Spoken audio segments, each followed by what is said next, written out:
નમસ્તે બાળકો, કેમ છો? મજામાં છો ને? આજે આપણે ફરી મળ્યા. આજે આપણે એક શિયાળની વાર્તા જોવાના છે, જે જંગલમાંથી ફરતું ફરતું ગામમાં આવે છે અને પછી શું થાય છે તે જોઈશું. તો ચાલો આપણે જોઈએ શિયાળની વાર્તા. વાર્તાનું નામ છે ભૂરું શિયાળ. વાર્તાનું નામ છે ભૂરું શિયાળ.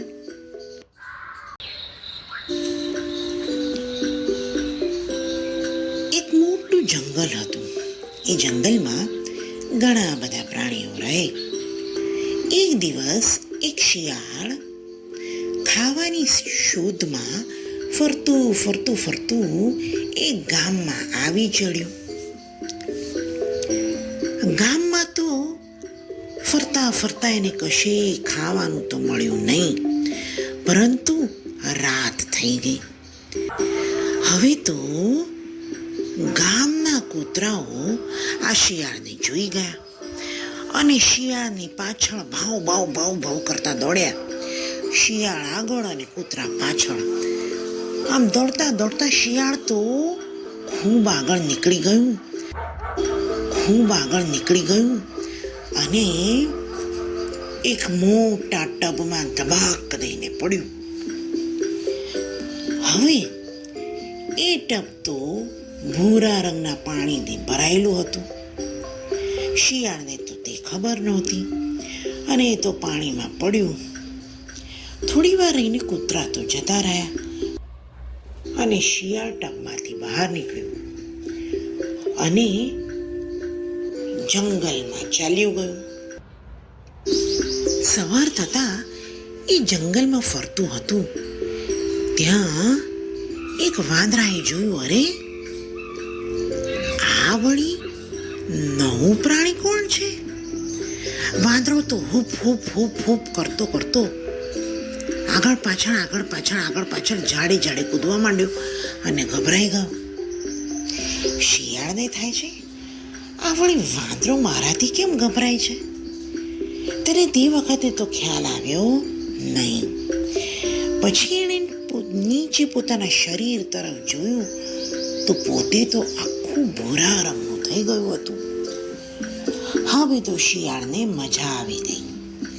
શિયાળને થયું કે હવે હું જંગલના પ્રાણીઓને બીવડાવીશ.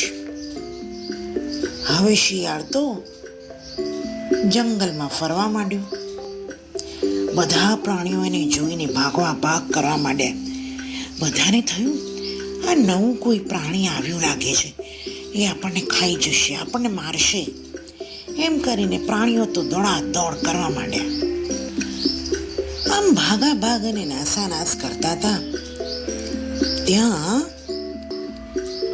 સિંહે બધા પ્રાણીઓને જોયા અને કહ્યું, ઊભા રહો, આમ કેમ ભાગ કર્યા કરો છો? શું થયું? એવું તે શું જોઈ લીધું કે બધા દોડાદોડ કરો છો? પ્રાણીઓ કહે છે કે રાજાજી, જંગલમાં કોઈ ભૂરા રંગનું પ્રાણી આવી ગયું છે અને ખૂબ શક્તિશાળી લાગે છે, એટલે એનાથી બચવા અમે ભાગી રહ્યા છે. સિંહ કે, અરે મૂર્ખ, મારાથી શક્તિશાળી કોઈ જ છે નહીં. ચાલો બતાવો તો કોણ છે? ત્યાં દૂર ઝાડીમાં શિયાળ તો બેઠું હતું. તેને તો નથી ખબર કે સિંહ પાછળથી આવી રહ્યો છે. અચાનક શિયાળની નજર સિંહની ઉપર પડી અને ત્યાંથી એ તો ભાગ્યું. સિંહ પણ એની પાછળ ભાગ્યું. ભાગતા શિયાળ તો ધબ દઈને તળાવમાં પડ્યો. જંગલમાં એક મોટું તળાવ અને તળાવમાં ધબ દઈને પડ્યું. સિંહ તો કાંઠે ઊભો રહ્યો. થોડી વાર રહીને શિયાળ જેવું બહાર આવવા ગયું તેવું સિંહ તેને મારવા ગયો. શિયાળ કહે છે, અરે સિંહ, મને ના મારીશ, મને છોડી દે. સિંહ કે, ના, આજે તો હું તને ખાઈ જાઉં. શિયાળ કહે, મને છોડી દો. સિંહ કહે, આટલા બધા દિવસ સુધી તે બધા પ્રાણીઓને અંધારામાં રાખી અને ખૂબ બીવડાયા. કેમ તેવું કર્યું? શિયાળ કહે, રાજાજી, મને થયું કે આ જંગલના પ્રાણીઓ મને જોઈને ભાગાભાગ કરી રહ્યા છે તો મને પણ મજા આવવા માંડી. એટલા માટે હું એમને બીવડાવવા માંડ્યો. પણ હવે તું ક્યારેય આવી ભૂલ નહીં કરું. હું બધા જ જોડે ખૂબ જ હળી મળીને રહીશ. સિંહ કહે છે, ના ભાઈ ના, હું તારા પર કેવી રીતે વિશ્વાસ કરું? તું બધા જ પ્રાણીઓની સામે કહે કે ફરી તું ક્યારેય આવું નહીં કરે. બધા પ્રાણીઓ તો ભેગા થઈ ગયા અને જોયું, અરે, જેને આપણે ભૂરું ખૂંખાર પ્રાણી માનતા હતા એ તો આ શિયાળ છે. બધા તો એના પર બડબડ બડબડ બડબડ કરવા માંડ્યા. શિયાળે બધાની માફી માંગી અને કહ્યું, આજ પછી હું ક્યારેય તમને હેરાન કરીશ નહીં અને તમારી જોડે હળી મળીને રહીશ. બધાએ કીધું, સારું, આ વખતે તને જવા દઈએ છે.